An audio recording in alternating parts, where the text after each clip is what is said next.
2017 আচ্ছা দিকে।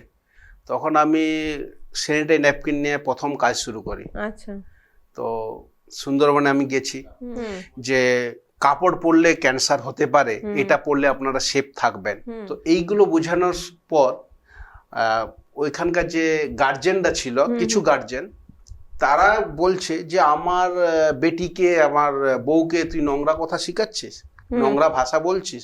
তো সেই ক্ষেত্রে ওরা আমাকে তেড়ে এসেছিল এবং আমাকে মারধরও করেছিল। তো সেই ক্ষেত্রে আমার একটা খুব বড় অভিজ্ঞতা হয়েছিল যে কাজ করতে গেলে, ভালো কাজ করতে গেলে মারও খেতে হয়। ওটা আমার জীবনে সব থেকে বড় একটা উপহার পেয়েছিলাম। কারণটা, উপহারটা কি, সেই জায়গায় যখন যাই তখন ওইখানকার মানুষগুলোই ডাক্তারবাবু বলে, আমি কিন্তু ডাক্তার নয়, আচ্ছা কিন্তু সেইখানকার মানুষগুলো সেই ভালোবাসাটা অর্জন করতে পেরেছে।